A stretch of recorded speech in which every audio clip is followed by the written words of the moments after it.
The opinions expressed by the host and guests in this show are not necessarily the views of Children's Health Defense.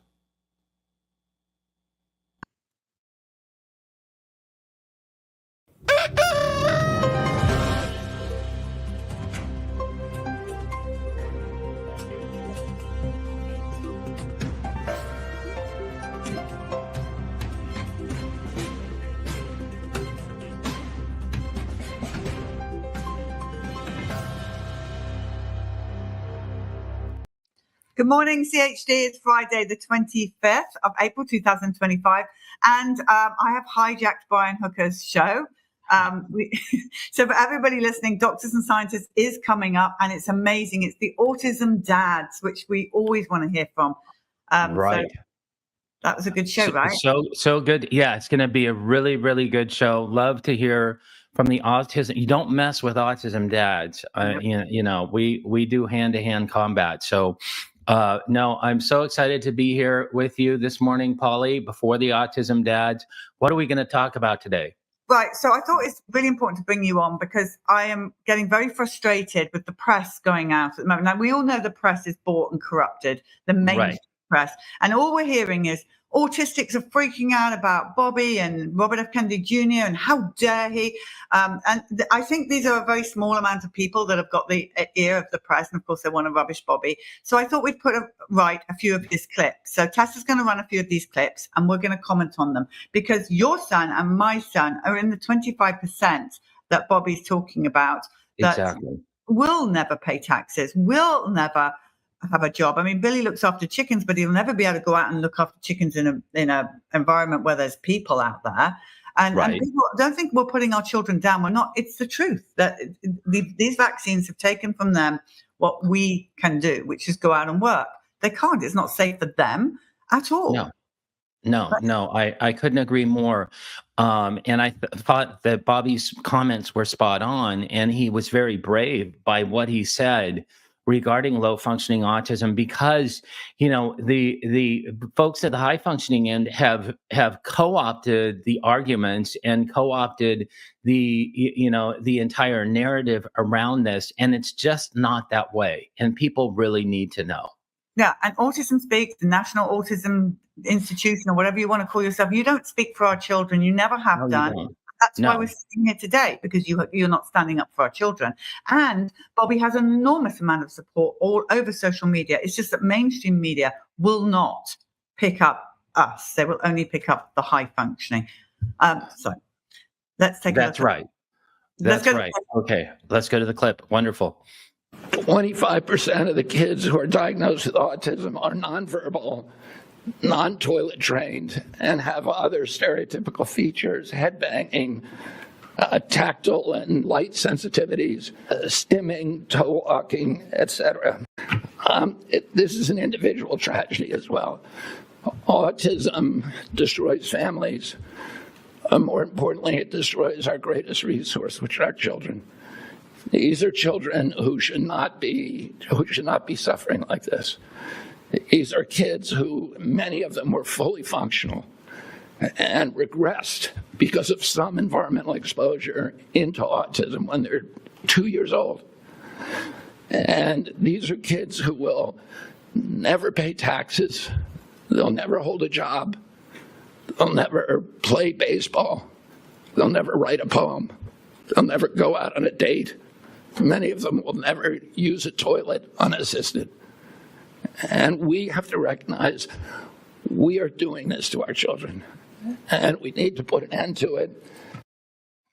Perfectly said, Brian. Absolutely. This encapsulates what profound autism is that every day, these families are basically have to be in hiding because you're spending your entire amount of time taking care of these children. At least one of the people in the family is a full-time caregiver, and the other one has to work outside the home to provide because it costs so much to take care of these children. So it's no wonder we don't have a voice. I mean, I love having a voice in RFK Jr., but it's no wonder we don't have a voice because we're just so busy taking care of these children who require 24/7 care. Yeah, and he's right when he says it destroys the families. My goodness, it destroys everything. I mean, Most marriages, 85% of marriages split up, Brian. Right, And 85%. the financial strain because there's no help, and to watch your child in pain, thrashing its head against the wall. If you don't live a life like Brian and I live, and I know there's many out there that do, you have no understanding of how horrific it is for the person that's injured and for the family around. Absolutely. And there are so many families that, my son was vaccine injured, Billy was vaccine injured. There's so many families that didn't get the word, and they've had more than one child in that situation. And that, that more than doubles the pain and suffering that goes on within these families. And, it becomes more and more difficult, more and more untenable because they have autistic siblings as well. That's right. Okay, let's run the next clip. Overall, the autism is increasing in prevalence at an alarming rate. And by the way, these studies are 2 years later than they should be. We don't wait 2 years to react to a measles epidemic or any kind of infectious disease. We shouldn't have to do that for diabetes or autism. The ASD prevalence rate in 8-year-olds is now 1 in 31. Shocking. There's an extreme risk for boys. Overall, the risk for boys of getting an autism diagnosis in this country is now 1 in 20, and is high in California, which has the best data collection. So it probably also reflects the national trend, 1 in 12.5 boys. Since the first ADDM report in 1990, which was 1992 births, autism has increased by a factor of 4.8. That's 480%, I believe. Brian.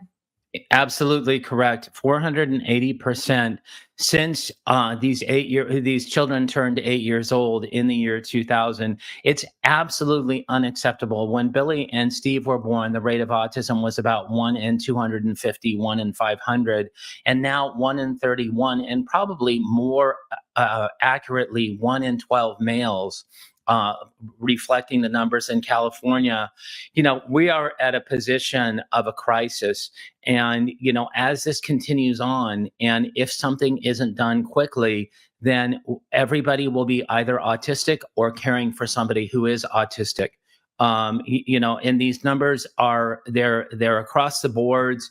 It doesn't affect one particular demographic. It's not, the old nerds get lucky and, they have nerdy children who are labeled autistic. These are developmentally disabled children.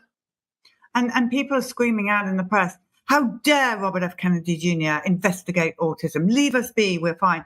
When the numbers are climbing as rapidly as they are, what is wrong with these people? Why would Right, they're not fine. We're not fine. I mean, there needs to be a strong distinction, the distinction that Bobby makes between profound autism and high functioning autism.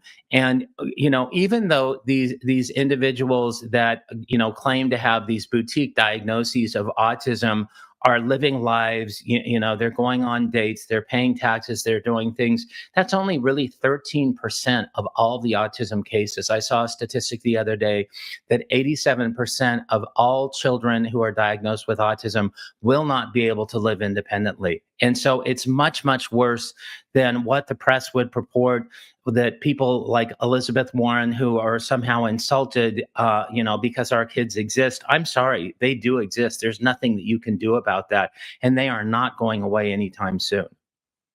Thank you for that. Okay, next clip, please, Tessa.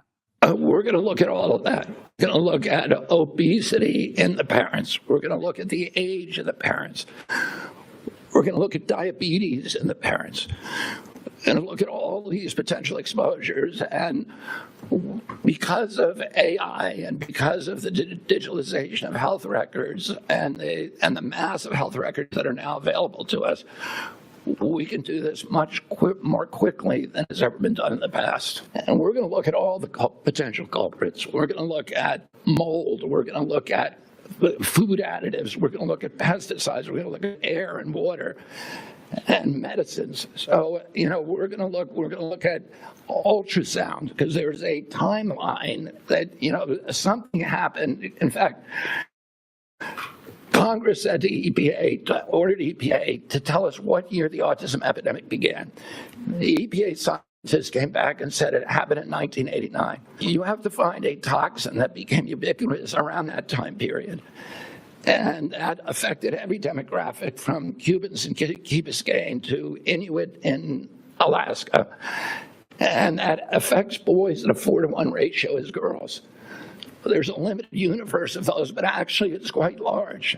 And, Herberherz-Pichota was the one who suggested that, one of the things we have to look at is ultrasound. I don't think that that's probably a factor, but it's one of the exposures that became ubiquitous during that period. And we're going to look at all of them agnostically. We're going to find the potential exposures that increased during that time period, and we're going to see if there is a link to this injury. And everybody should be thrilled about that. We all should be thrilled about that. And now, what happened in 1989, besides the National Childhood Vaccine Injury Act being passed and the schedule becoming bloated because vaccine manufacturers were now indemnified against any type of lawsuits for injuries from vaccines? That is when it became open season for vaccines and vaccine injuries. I mean, I don't think that that Secretary Kennedy is ignoring the elephant in the room. He mentions medicine several times. Medicines include vaccines. That's anything that's approved by the FDA, and he will leave no stone unturned. Right, and he didn't actually mention the vaccine word, even though we all know under medicines. But the press, all they're talking about is vaccines. No one's talking about all the other things he said. Right. Okay? It's just like, let's take Bobby down because he's the anti-vaxxer. Because somehow he's said things about vaccines in the past.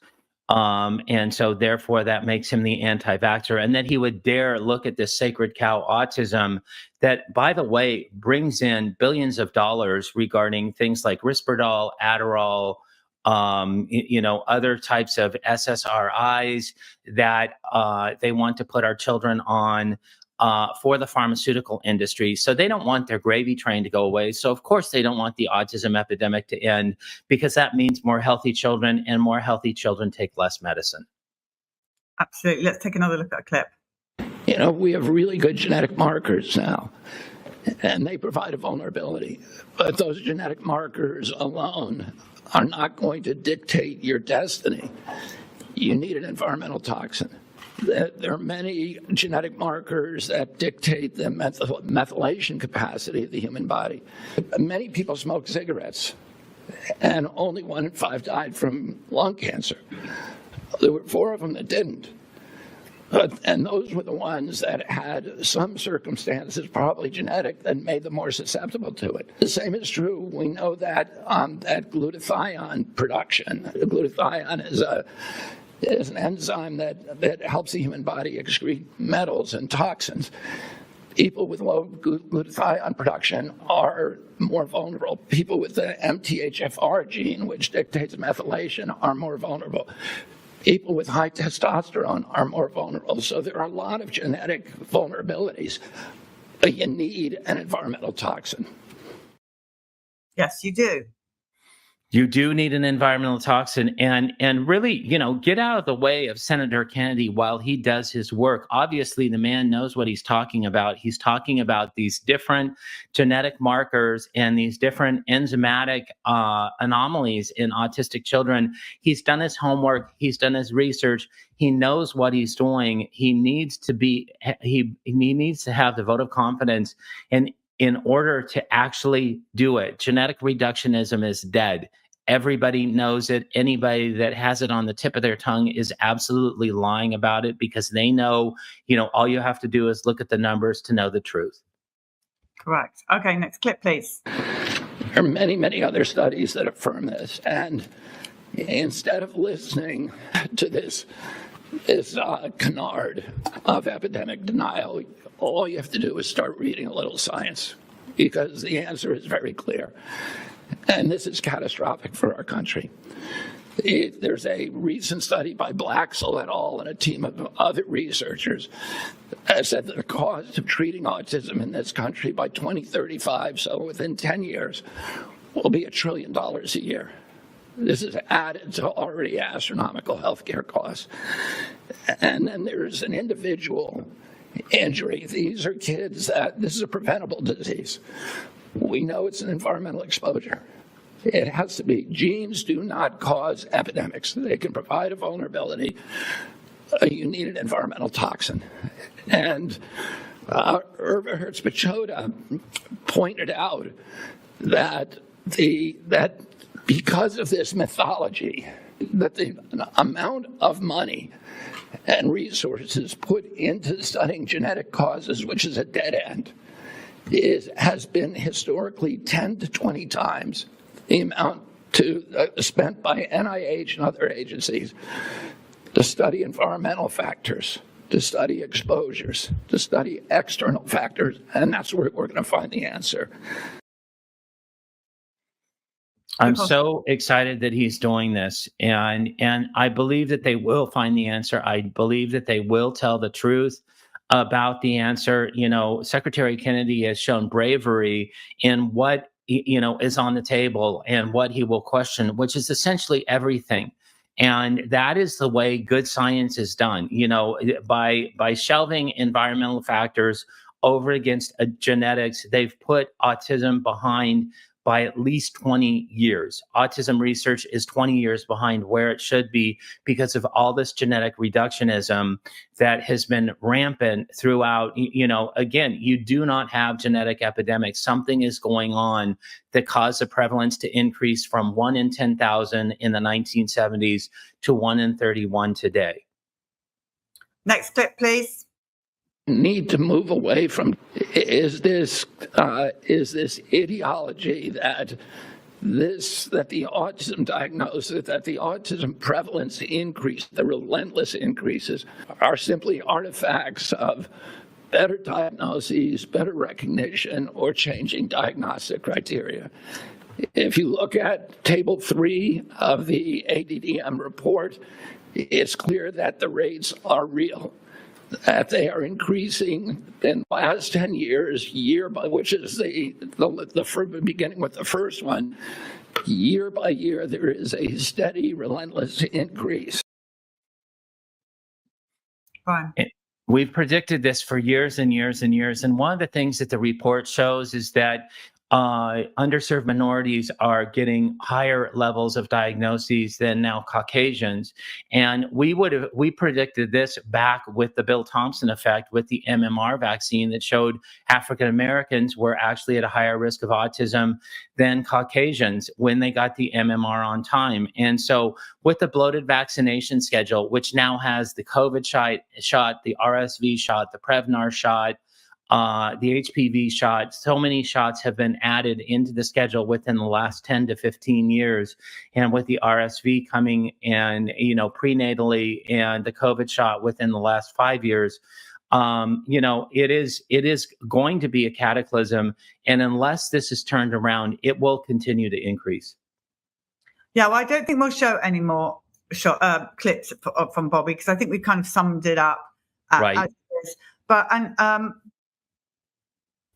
I just want you to tell the world, representing people like myself and the millions worldwide of parents like us, why we are so thrilled that Robert F. Kennedy Jr. is doing what he's doing. Well, if we can prevent this from happening to other families, then that will do my heart good. And that will do the hearts of so many people good that are living through this nightmare, living through this hell every single day of their lives. It's not a cakewalk. It's not nerds get lucky. It is completely, a devastating thing to happen to your family. It's not something that you would wish on your worst enemy. And by uncovering what environmental factors are responsible for the autism epidemic, then Bobby will do something about it. He will curtail the epidemic. He will work to get those environmental exposures out of the environment as quickly as possible. And the timeline that he's given is to do it very, very quickly. And I'm sorry, we've wasted time many, many years. I mean, the CDC has kicked the can down the road And unfortunately, the deep state and the CDC is still working against Bobby, but I know that Secretary Kennedy will prevail, and that this is good news, that not only will this prevent new autism from happening, but it will bring forward treatment modalities that will be effective for those kids who already have a diagnosis. So this is very good news. It is good news. Okay, while I have you, I want to bring up an article, because you and I went down to Gaines County and we went to the measles clinic and we did that. Well, so there's this article that's really disturbing. The Lubbock health officials announced new MMR vaccine recommendations amid the Texas measles outbreak. So what they're recommending is all 6-month-old babies go and get the MMR because they live in that area. So all the health officials from Lubbock are saying, go and take your baby and give it the MMR. Then when it's between 1 and 15, it'll have another one. And then when it's 4, it'll have another one. So, Brian, how dangerous is this? It's very dangerous. People need to take this seriously. And it has been shown, we have anecdotal data from the Florida Medicaid database showing that your risk of autism increases with every successive MMR vaccine that you get. And we know from the study that DeStefano did with Bill Thompson that the risk in boys was 67% higher if they merely just got the MMR on time. These vaccines have never been tested for 6 months old. They've never been tested in this particular age group.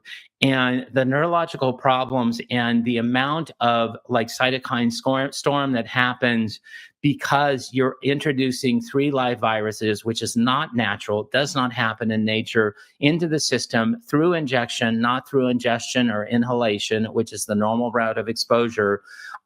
These children are going to get sick from getting the MMR. And what we're finding on the ground anyway is that the MMR is not protecting, for some reason, against this strain of measles. We're hearing more and more reports of fully vaccinated children and adults coming down with the measles after they're being exposed. Right. And it's not just that area I'm hearing. It's New Jersey and various other areas where they're recommending MMR at 6 months. And our recommendation is, please, there's no safety study on it. And look what happened to the children on the so-called approved. Look at Billy, brain injured for life, from 13 months. And people have died. Georgie Fisher died after his MMR. Holly died after her MMR.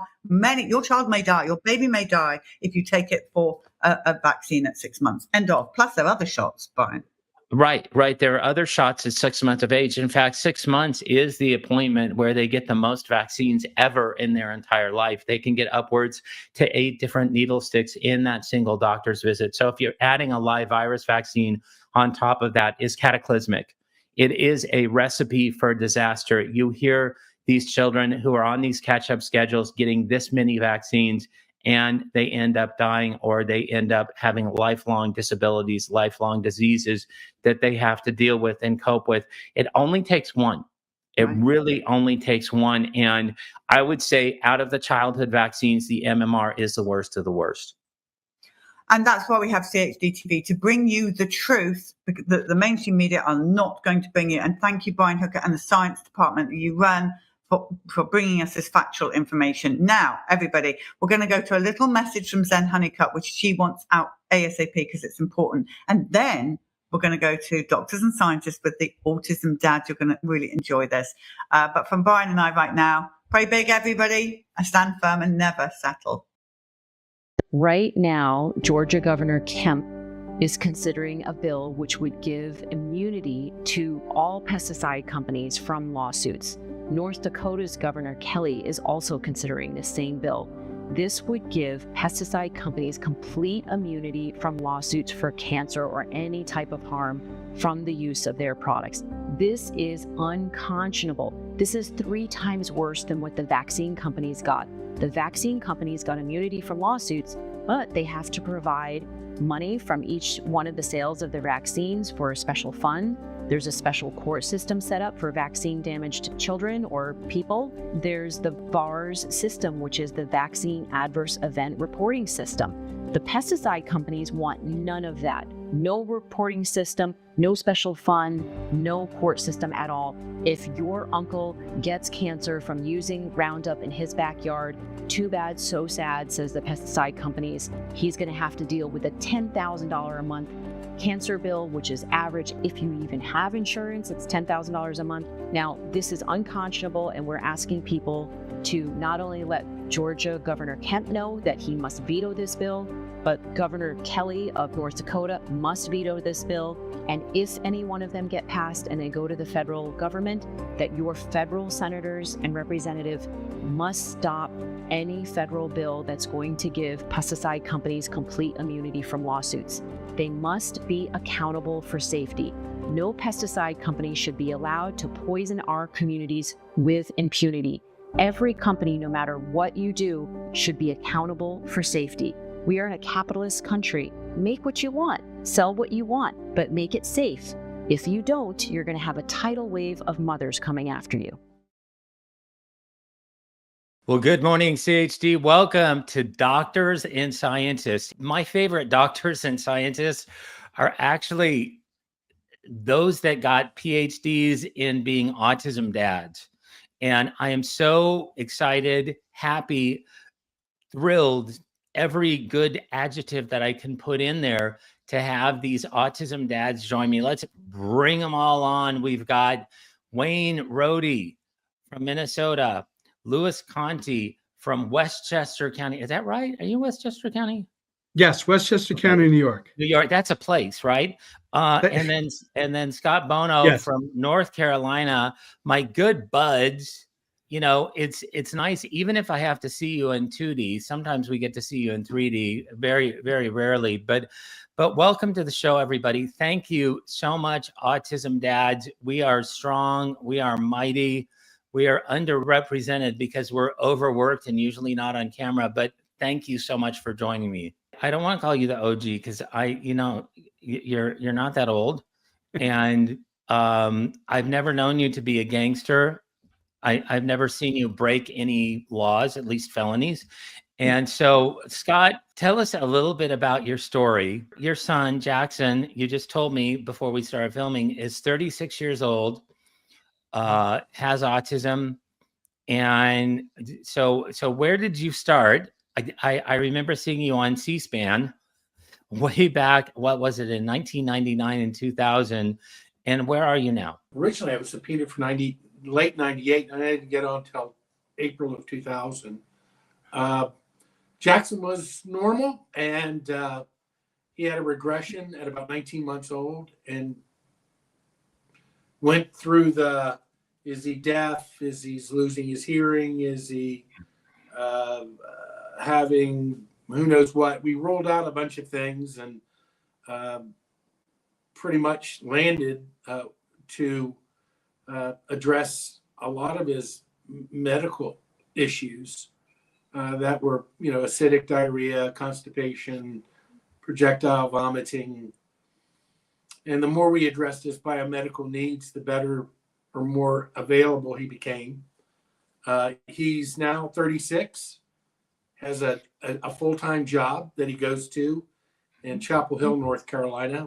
Wonderful organization called Extraordinary Ventures. He's in the Spellers program at this point. He is in constant need of supervision, but he's a very kind, happy young man whose life and the trajectory of his life was changed in August of 1990 with his series of vaccines where he regressed.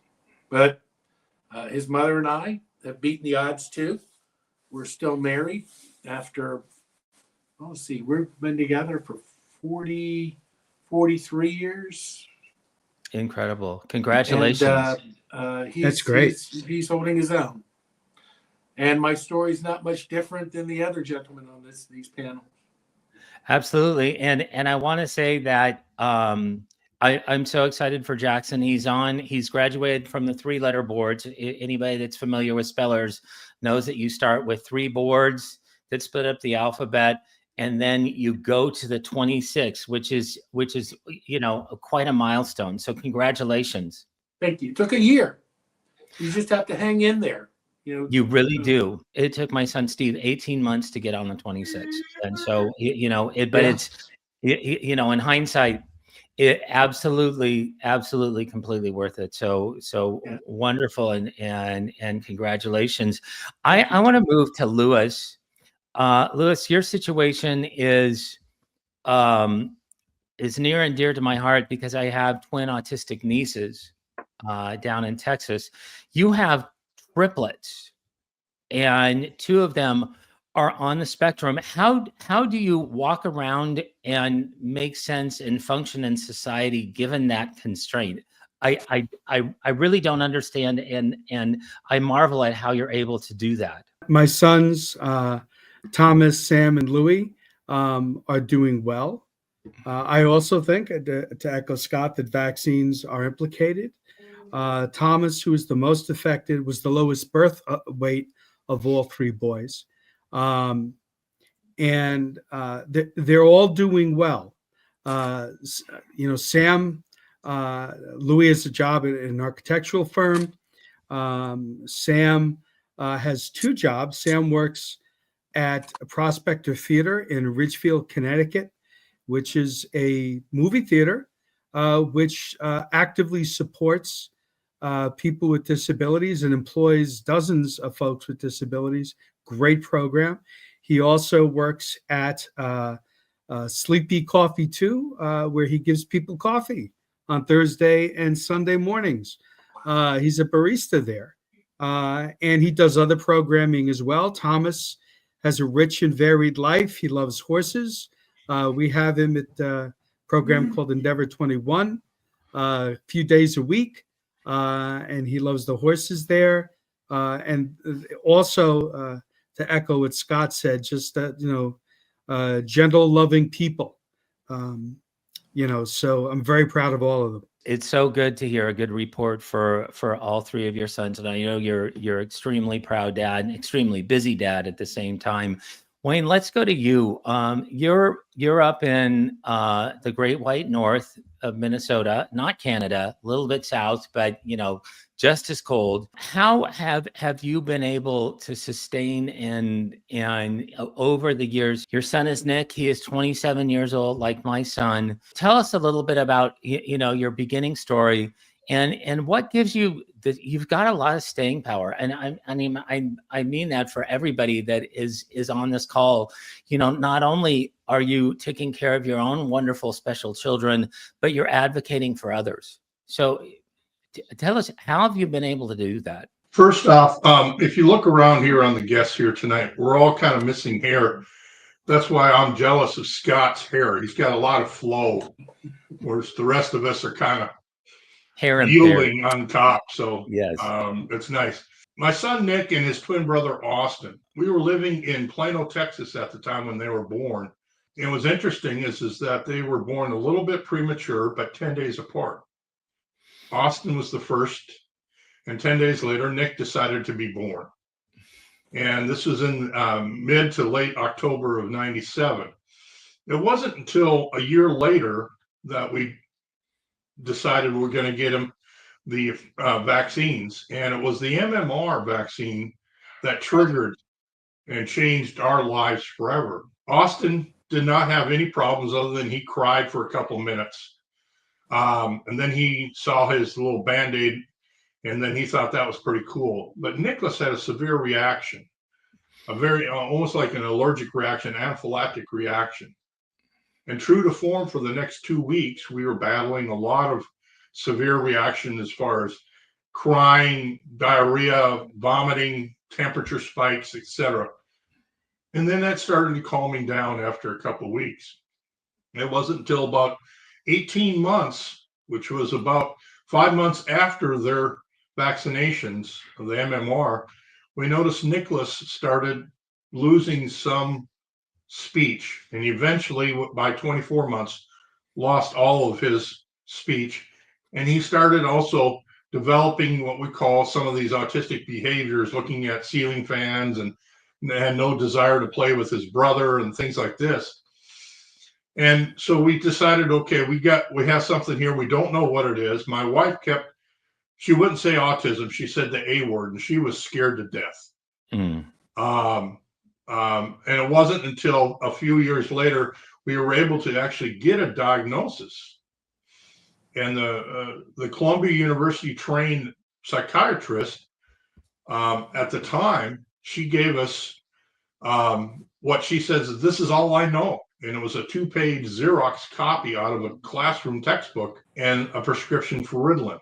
We got to the parking lot, we tore up the prescription, and then we decided we're going to do something about it. But sure enough, Nick continued to regress to the point where he's now totally dependent on us.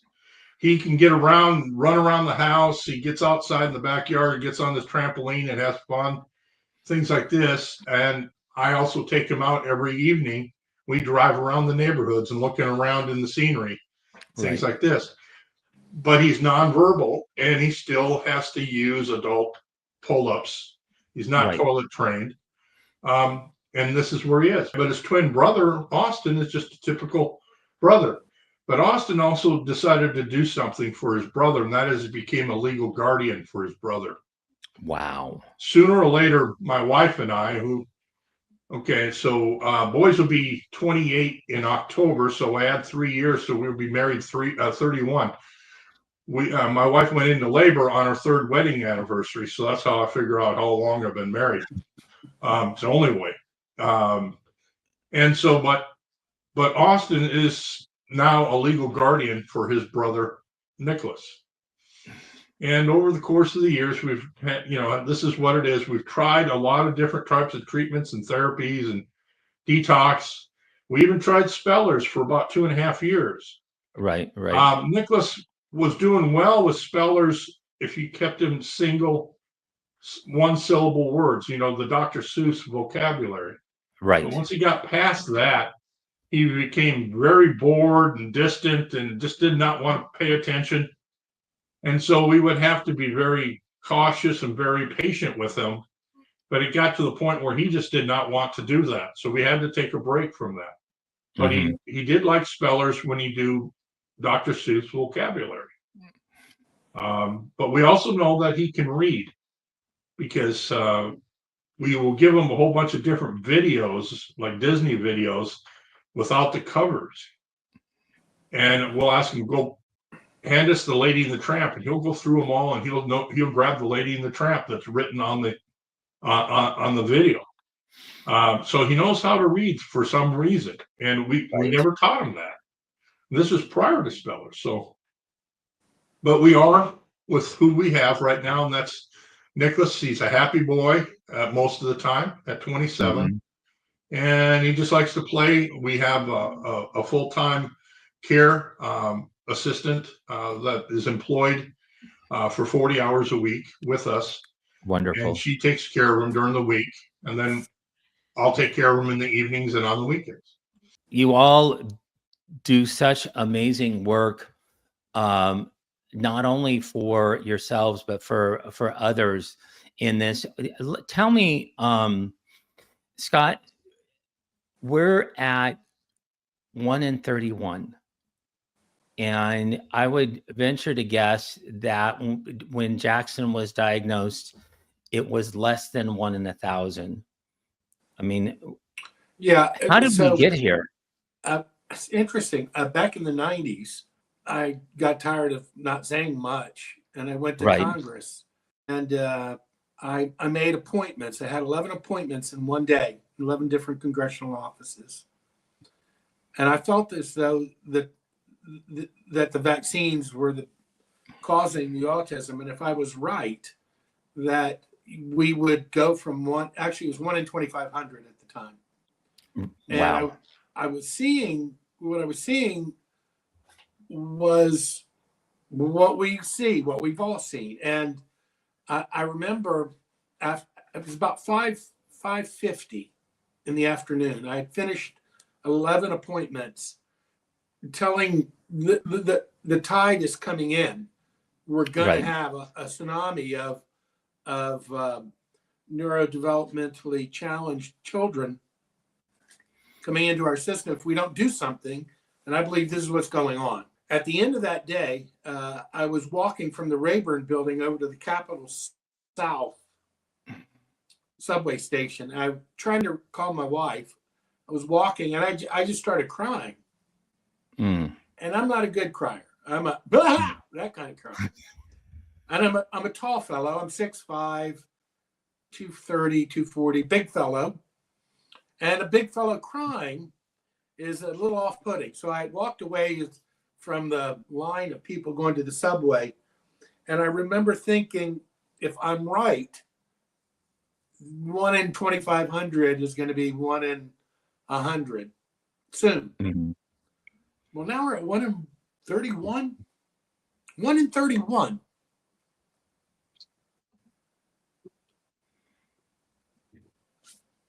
That's how this happened.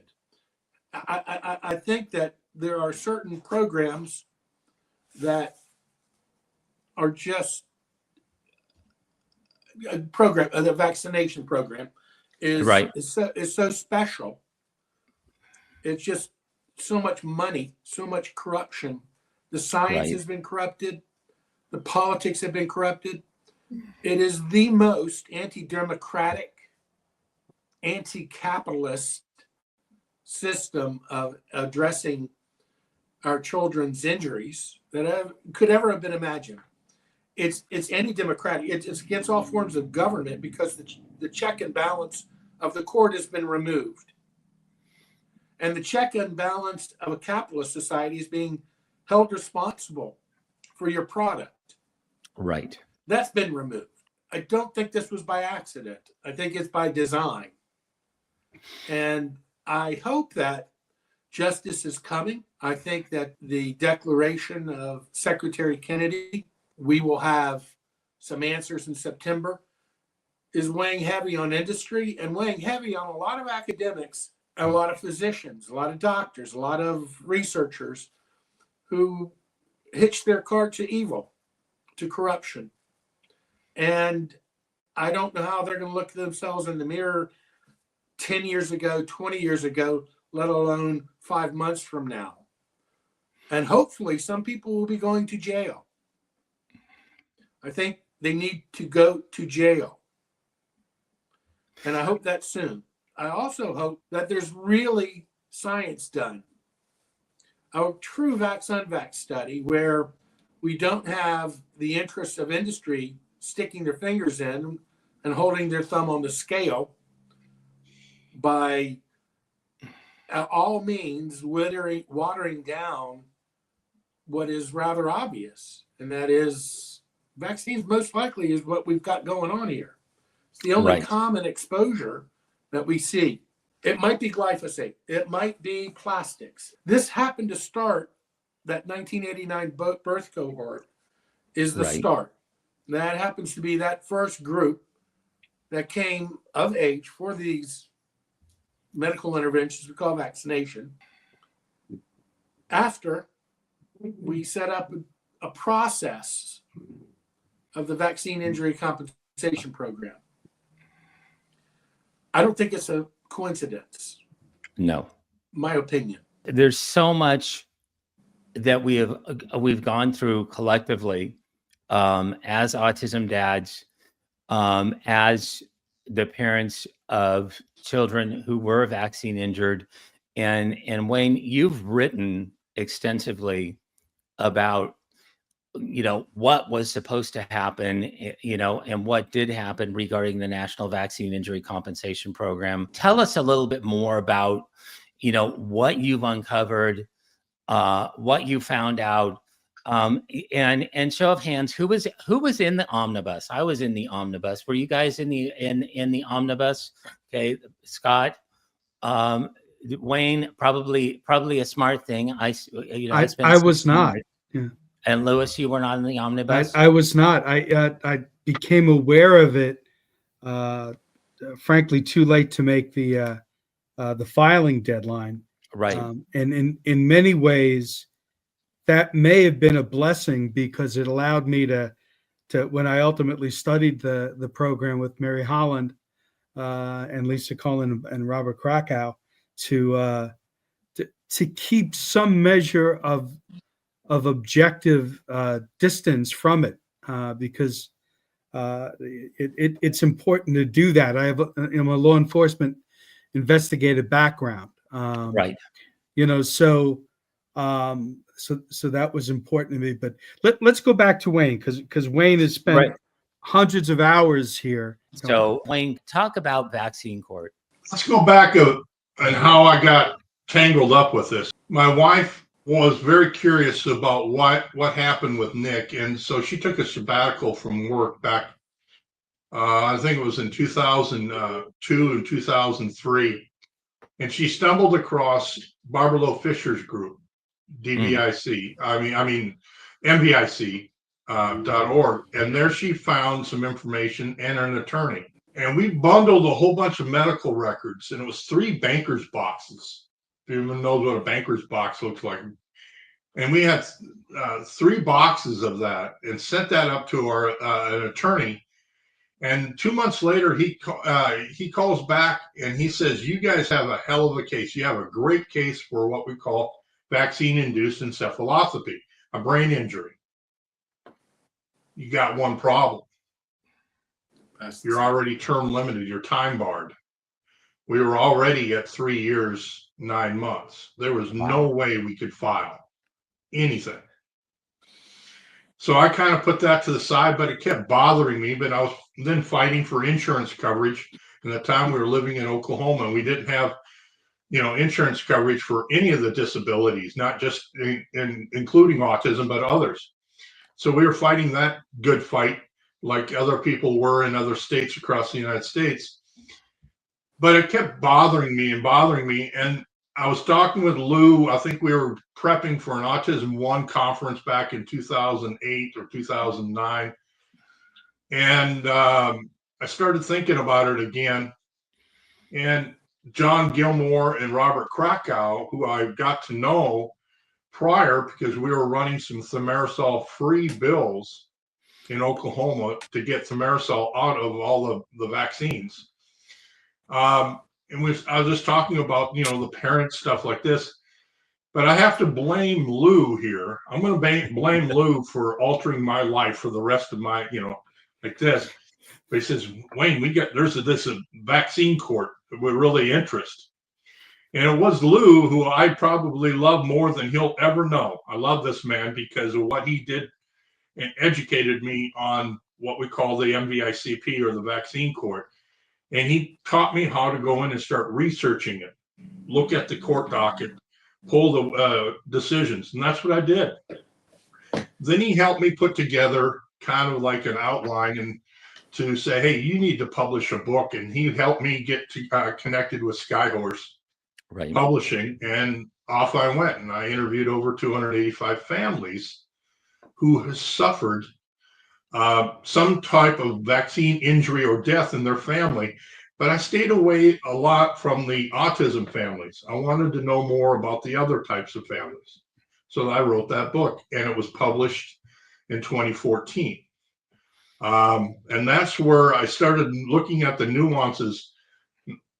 And I made some pretty good conclusions here. And that is, what is taught in a legal clinic or what you read from legal scholars is completely different than what is actually happening in this process. Because I talked to the parents.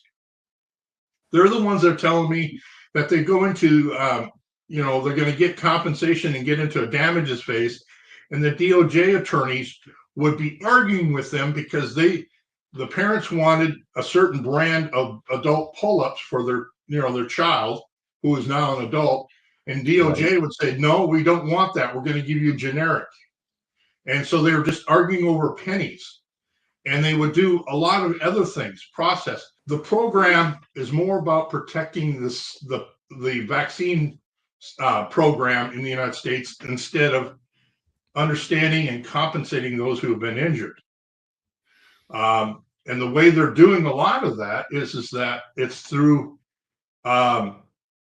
the special masters and the judges are looking at that and holding the attorneys who represent these people accountable and say, we're no longer going to be compensating children. If you bring a petition about autism, we're no longer going to be compensating you. If you bring a petition for SID, we're no longer going to be compensating. Otherwise, we're going to be looking at your fees in the future. So there's a lot of things that are holding hammers over these attorneys. So I did this. And a few years later, I wrote the second version of my book called The Vaccine Court 2.0. And this is where I'm very proud, because I talked to Lou and Mary and Robert Krakow and Lisa Collin about the backstory of their groundbreaking paper, the Unanswered Questions paper that was published in May of 2011. And Lou told me the story, and I think it's kind of like a Watergate type thing where he got a call from somebody in Washington, D.C. Area code says there's more kids out there. There's more injuries. Go find them. So this is amazing stuff, what's actually happening. And then I also then decided, wait a minute, this program is no longer for kids. Because frankly, the last 9 years now, adults are being compensated at a rate of 96% of all cases, and children only being compensated for 4%, approximately 4%. So we moved away from a childhood vaccination injury compensation program to being compensating for adult flu shots. And that's where we are. But Lou got me started on this. And this is why I admire the man and I love him more than anybody else will know. This is that he started this, but I kept digging in it. And I want people to know vaccine policy is being protected by our legal system instead of our legal system protecting those who have been injured. Absolutely. And Lewis, I want to go to the seminal paper that you co-authored, because I think that it is so important that we bring home that point. I want you to address it briefly, because I have a follow-up question on that actually has nothing to do with it, because I'm going to change the subject because I'm the host. But tell us a little bit about the Unanswered Questions paper. If people don't know about that, I assume that everybody knows about it, but if you don't know about it, you need to know about that groundbreaking work. Essentially, because I saw a press conference with John Gilmore in which he introduced the family who was compensated back in 2009, I think it was, because the vaccine she received on one day triggered what Julie Gerberding said at that time, the then CDC director, described as autism-like symptoms. And once I heard that, that to me was a tell, right? Because everyone who's got a kid with autism knows that it's in fact diagnosed and defined by the symptoms. By symptoms, right. Right. So I said that's cover-up language. And from a criminal justice perspective, that's a tell, right? So I started looking where I could find them at dispositions of vaccine court cases, and I found descriptions of kids who toe walked, who hand flapped, who had repetitive behaviors. Sometimes they even used the word autism. And so this triggered a project where we started trying to get access to the other cases. We filed a FOIL request at that time, Mary Holland, Bob Krakow, Lisa Collin, and I, and we asked for the other case dispositions and or decisions that for encephalopathy and what they then called residual seizure disorder. HHS responded at that time, it'll take 5 years, it'll cost you $750,000, and we're redacting everything. And I said, okay. Well, that right there defined the scope of how much there is, right? And that said to me, we're going to get as much of the information we can through available public records. This meant that I started reaching out to families. I mean, this is one of the most unbelievable, it's crazy. I literally looked up people's phone numbers, if I could find them, by figuring out where they live from case decisions and called them on the phone. And I got on the phone with Ed and Joyce Alger, and because I wanted to ask them about their son's case. And they were in Florida at the time. And I'll never forget this. I'm trying to explain why the hell I'm on the phone with these people. They don't know me or anything. And at that point, Thomas tries to break into the cupboard and get the chocolate chip cookies. Oh my goodness. And we're gluten free. And I got to stop this kid from, getting the cookies, right? And so I said, excuse me, Ed, and my son's trying to get chocolate chip cookies and he has autism. I can't let him eat the cookies. And Ed said, Danny has autism. Wow. And that's when I said, we're right. That's when I realized we were right. And that triggered, frankly, a team of us calling families as best we could, getting them on the phone, asking about their children, the conversations.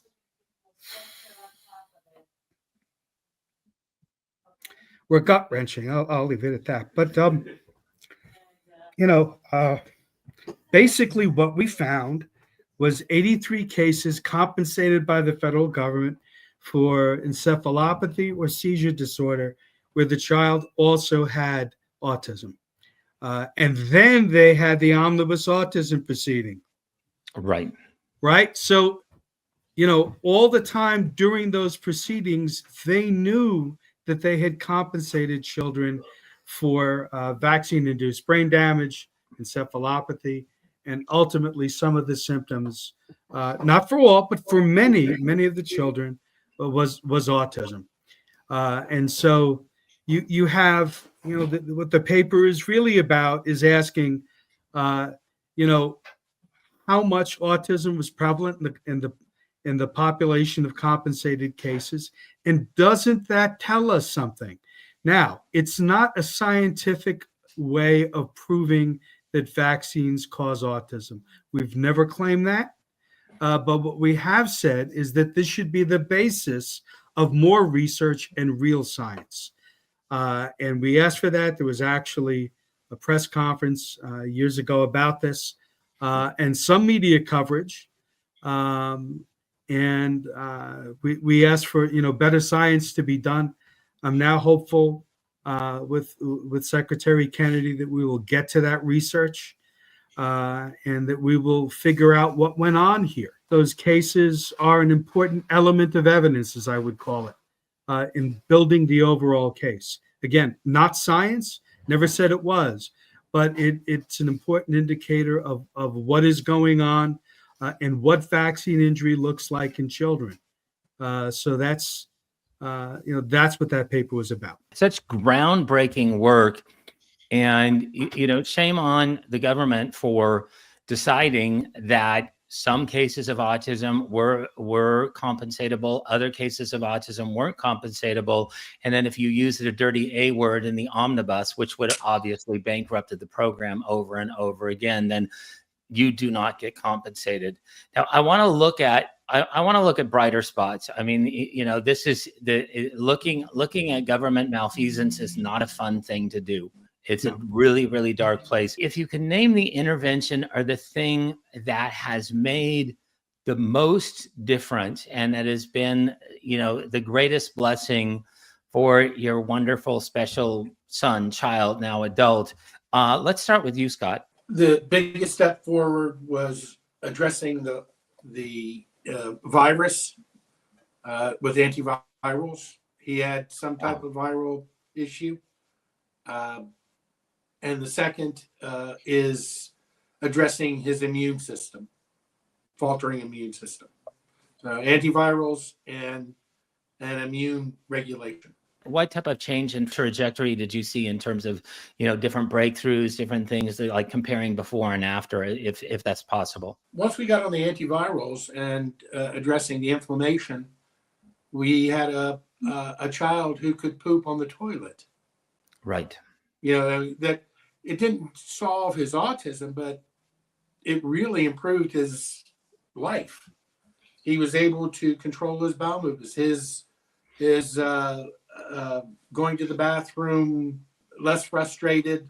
Right. He slept better. The acidic diarrhea started to wane off as well. And when I say and also addressing his immune system, we were able to identify that gluten was a real problem for Jackson. Right. Okay. So, when people say, well, we addressed his allergies or addressed his immune system, well, that's part of it, right? Removing the offensive substance, whatever. I remember the acidic diarrhea days and just thinking that this diaper is a Superfund site. It is, it definitely toxic waste. Wayne, let's go back to you. What has made the biggest difference, and from any perspective, it doesn't have to be biomed, doesn't have to be OT or whatever, but what's made the biggest difference for Nick and your family? It's very similar to Scott's son's story. We never did have to battle COVID with Nick. Right. His brother Austin did have COVID, and I came down with the COVID, but I was able to curtail it for about 3 days using ivermectin and a few other things, and same with his brother Austin. But Nick is probably the healthiest of the entire family. Right. He's not really ever been sick, but it's because we addressed the gluten toxicity issue. And so he's eating gluten-free foods and a lot of meat proteins. I mean, this guy will gobble down tons of chicken and steak and stuff like this, and that's what he'll eat.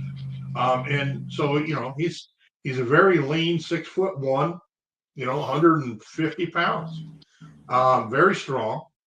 But he's also got a very good tender side to him. Years ago, we made a decision to put in a walk-in tub instead of a bathtub. And the boy it's like a duck in water. I mean, he loves getting in there and just hanging out there for 20, 30 minutes. And then until he decides that he wants to get out. So he does that. And then, but the gluten toxicity issue is the big one for us. And we've been able to get rid of almost all of the prescription meds. So his sleep cycles are more lasting. He hits the bed around 9:30. He's up around 7 in the morning. So he sleeps a lot, which is good. But he's also probably the healthiest of all the family members, and which is good for us. Gluten, casein-free diet, avoiding soy, also I think was a very big thing with us. We went back, looking back on it, we went with this stuff, I forget what it's called now, but back in 2004, a transdermal ointment that was basically a chelator. And within a few days of starting that, both boys self-toilet trained, which I always thought was remarkable.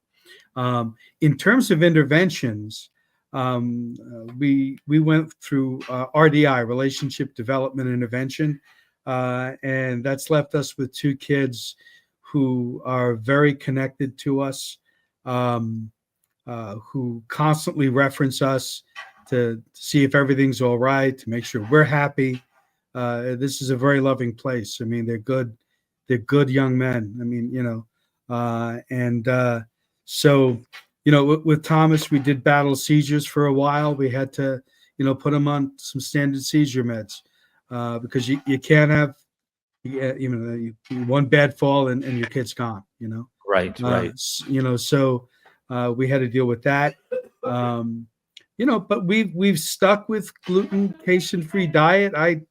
If they're eating the gluten-free pasta or whatever, then that's what I'm going to eat. I'll occasionally sneak some real pasta in here and there. I was born in the Bronx, guys, so right. I have your pasta, but that's what's worked for us, and they're great. It's very wonderful to be able to get together with all of you. And just really, really quickly, lightning round, what is something that has stuck with you about your child? One attribute about your child that has stuck with you through the years, regardless of whether it's something they said, something they do, something that they did, that you can leave us as a parting thought. Scott. Sense of humor. Wicked. He's got an ironic sense of humor. Wayne. Yes, sir. Every evening I take Nick out for a ride, and he takes his tablet with him, and we drive around in the neighborhoods, and he listens to and watches Christmas music. So we celebrate Christmas 365 because he loves his Christmas music. And that's what he wants to hear when we're driving around. I love that. It's especially nice when you're like in the drive-through window and you like you roll your window down. It's July, but still, yeah. Christmas is 365. It really is. And Lewis, Their smiles, their eyes, their gentleness. That's what sustains me. excellent. Well, thank you, all three of you. You're heroes. What you do has made an impact to not only your own family, your own sons' lives, but also so many others. So thank you for joining us today on this special Autism Dads episode of Doctors and Scientists.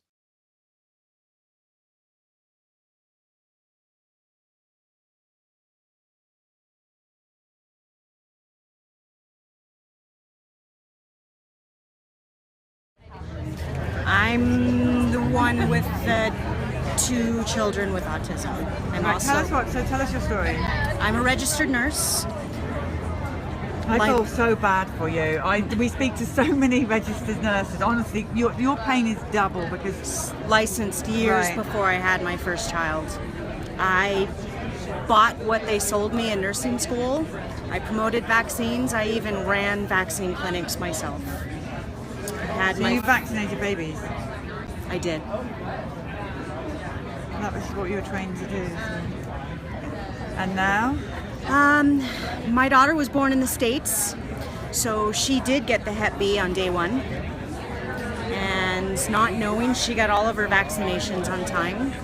She was diagnosed with autism at 7. I now have a 5-year-old that was diagnosed with autism at 2.5. He was completely nonverbal at 2.5. And I just learned too late. And now, would you ever vaccinate another child or baby? Tonight was quite an eye-opening experience for me. I had never put 2 and 2 together about my daughter getting the Hep B shot on the first day she was born. She started exhibiting symptoms within a week of her birth. And I always thought it must have been genetic because she didn't get the MMR until she was 12 months old. She got the DTaP, she got the hepatitis B, my son got the DTaP. I never put any of this together. I thought it was just the MMR. Tonight was a very eye-opening experience for me, and I'm actually quite emotional. Because this shifted. I do still work as a nurse. I'm an ER nurse. Tough. I have to raise my children. Sure. Did you have to still vaccinate? No. Okay, well at least that's fine. If you don't vaccinate, we're all good here. We are friends. You can have a Polly hug. I'm a registered nurse and I'm now a classical homeopath. My son had vaccine damage when he was 2 from a DTaP vaccine. DTaP. I became a nurse because I loved people. I wanted to help people. My parents were diagnosed with cancer when I was 12, so I saw people giving what I thought was good medicine, and that's why I became a nurse. By the time my son had his 2nd birthday, 2 months after his DTaP vaccine, he no longer knew his name, and obsessive compulsive disorders and head banging and hand washing were part of our daily routine. He now, since seeking homeopathy, is probably 99.5% healed. He functions as a regular child. He's going into grade 5 next year, and essentially I had a really successful career as a registered nurse, and it turned out as a really happy ending. I have a homeopathic practice here in Calgary, and I'm amongst colleagues and friends who do similar work, and we get to see kids heal every day and get better, and it's really brings joy to all our lives, you know. So a really sad story that turned out really well, and my goal for my profession now as a registered nurse and now a homeopath is to share my story so that other parents don't have to experience the same things. Well, we'll take this story and we'll get it out for our minds. Thank you. Yeah. Oh, I'm so sorry about your pain. And thank you for healing people. I know. You've been a part of my journey for years, almost 10 years, Polly. We've been friends on Facebook. What's your name? Michelle Robinson. Oh, yeah. I know. See, I don't know regular faces. I know I knew you and I knew we knew each other. But I just hope you know that what you have done over the past decade has helped people like me. I have an 8-year-old unvaxxed daughter because of you, because of Andy, because of so many people who have been brave enough to tell the truth and tell their story. And the thing is that they can try to discount the evidence, but you can't discount millions and millions and millions of vaccine reactions and millions of parents with the exact same story who don't have any knowledge of each other, and they have the exact story. So just know that you have helped, and Billy has helped so many other people know the truth and not vaccinate because of it. It's all one big team around America.